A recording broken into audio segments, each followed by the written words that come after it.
इनका हम धन्यवाद करना भी छोटी बात होगी, क्यों वो बाधाएं दूर करके शादी प्रतिमा की स्थापना होगी कश्मीर में होगी।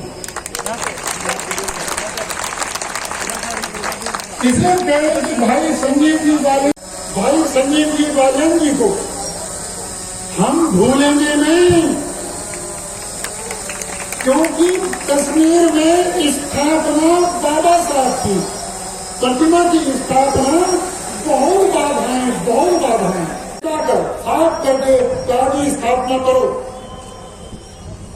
हमने कहा था हमने आप केवल अगर ज्यादा वहां जाने में परेशानी है तो हम अकेले ही कश्मीर में बाबा साहब की प्रतिमा की स्थापना में चले जाएंगे, क्योंकि वहां का माहौल। लेकिन भाई संजीव जी ने कहा कि नहीं, मैं भी चलूंगा। वहां आतंकवादियों ने या जो पाकिस्तान के एजेंट वहां कुछ हैं, उन्होंने संविधान को इस तरह से इतना अपमान देश में कहीं नहीं हुआ जितना वहां हुआ। इसलिए 12 जनवरी क्रांतिकारी सूर्य सेन जी के बलिदान दिवस पिछले साल की हमने घोषणा की थी। हम हिंदुस्तानियों का क्या रोग है, असली रोग क्या है, उन्होंने पकड़ा कि हम सबका क्या है रोग, जाति में बटे हम लोग, ये रोग है हमारा। हम ब्राह्मण जाट गुज्जर रही ठाकुर बुनियाद इत्यादि में बटे। लौह पुरुष सरदार वल्लभ भाई पटेल जी ने देश को एकजुट किया।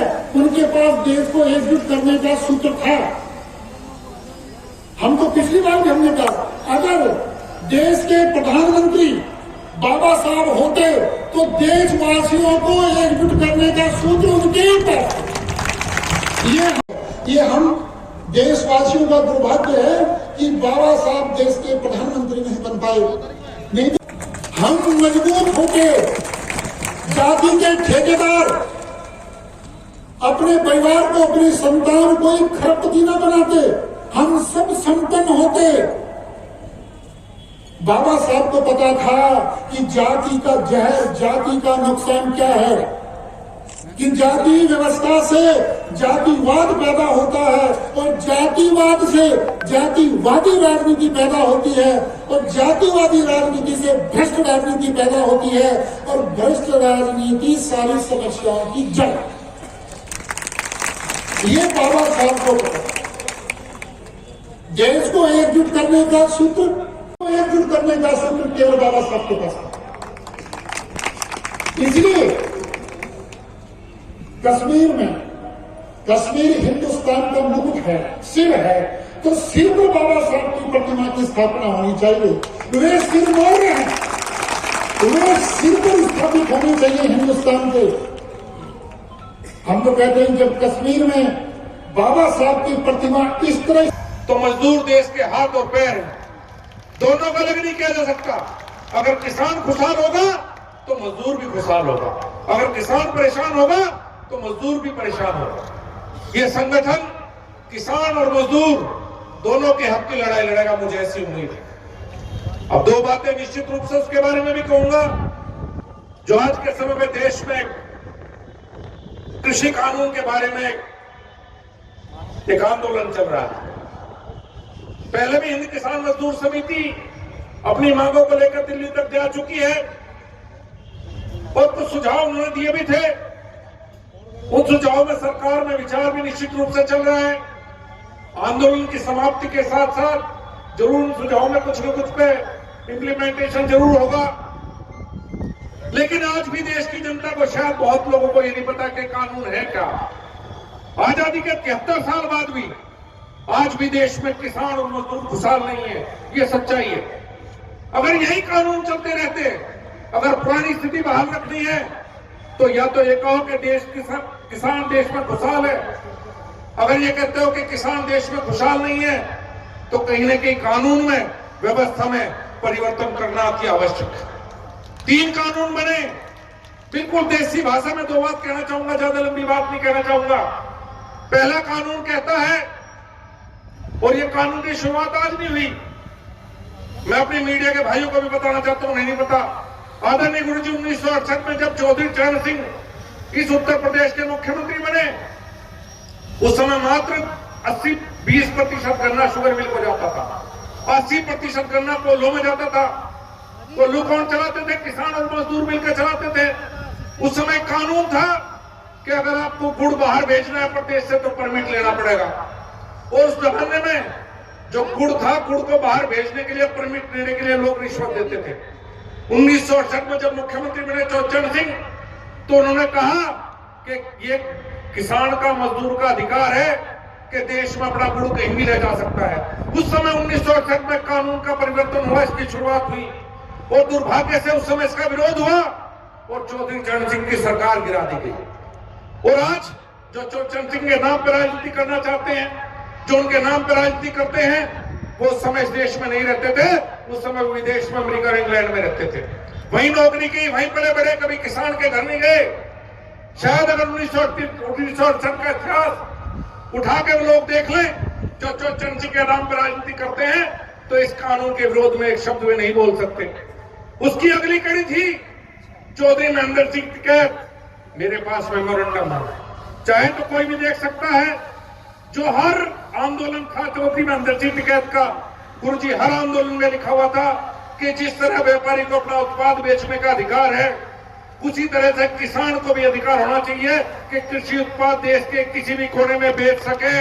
ये चौधरी महेंद्र सिंह टिकैत की मांग थी, जिस मांग को पूरा करने का काम आज नरेंद्र मोदी ने किया है। क्या है कानून पश्चिम उत्तर प्रदेश के लिए? हमारे पास मंडी के नाम पे गुड़ मंडी है, 4000 कोल्हू हैं इस मुजफ्फरनगर जनपद में, और यहां बैठे हुए सभी भाई जानते हैं कि कोल्हू कौन चलाता है। कोल्हू गरीब आदमी चलाता है, 5 या 6 लोग इकट्ठा हुए, पैसे इकट्ठे करे, कोल्हू चलाया। पहले कानून क्या था कि गांव में से चलो कोल्हू ट्रैक्टर ट्रॉली ले में गुड़ भर के ट्रक में मुजफ्फरनगर की मंडी में लाओ, 2.5% टैक्स दो। 2.5% टैक्स, अगर 1 लाख का गुड़ है तो 2,500 रुपए सरकार की ड्यूटी दो। उसके बाद अगर गुड़ लेकर जाना है हरियाणा या पंजाब, तो जाओ बॉर्डर पे पुलिस वालों को रिश्वत दो, फिर राजस्थान बॉर्डर पे दो, फिर गुड़ लेकर जाओ, आपकी मर्जी। ये इतना लंबा था।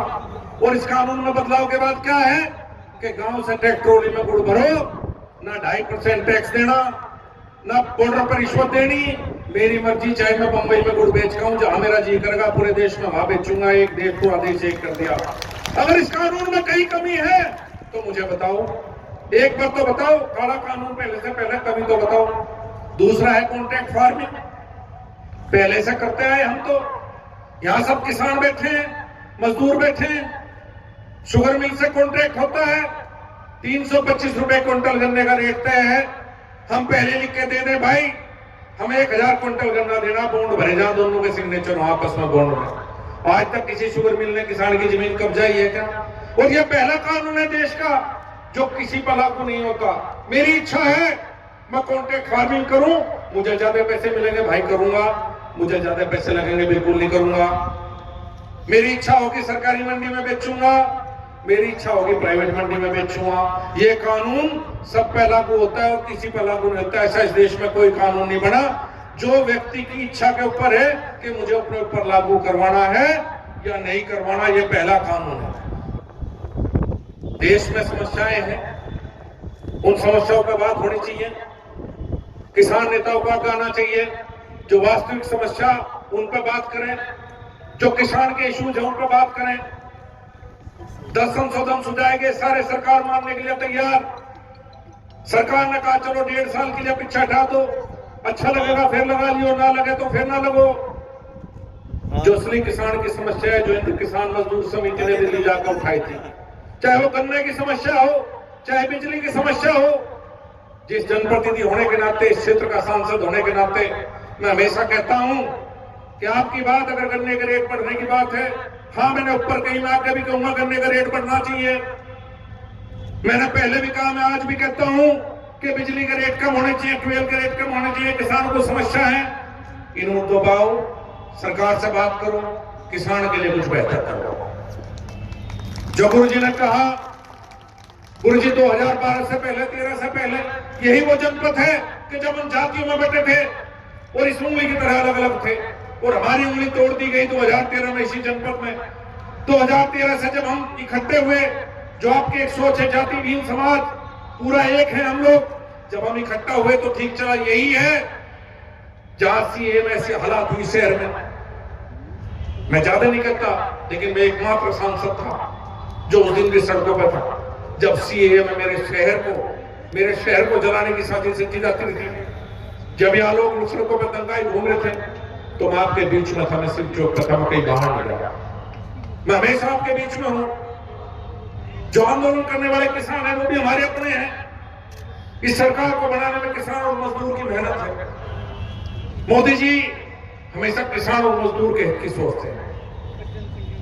और जो एक अफवाह फैलाई जा रही है कि किसान की जमीन छीन ली जाएगी, जिस दिन इस देश में एक किसान की जमीन भी उद्योगपति को छीन लेगा, संजीव बालियान पहला व्यक्ति होगा जो अपने पद से इस्तीफा देकर अपने गांव में वापस होगा। किसी की हिम्मत नहीं है कि इस देश में किसान की जमीन को छीन सके।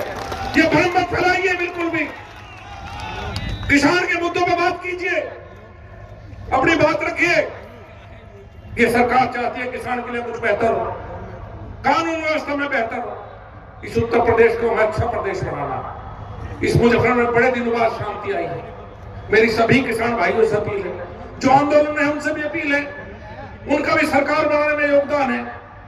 भाइयों बहुत लंबा हो गया, 100 दिन का आंदोलन हो चुका। सरकार सम्मान के साथ आपसे बात करना चाहती है। सरकार आपसे झुककर बात करना चाहती है। आपकी तरह ही सरकार है। आइए मुद्दों पे बात कीजिए। अगर कहीं काला कोई कानून में काला कोई शब्द है तो हमें दिखाइए, उस काले शब्द को पाड़ के हम फेंक देंगे। जो एक किसान की इच्छा हो सब पर हम पूरी करेंगे। गुरु जी आज इस मंच के माध्यम से सबसे निवेदन करता हूं और आपको बहुत बहुत धन्यवाद करता हूं। आपने भी मेरी सोच बदली है।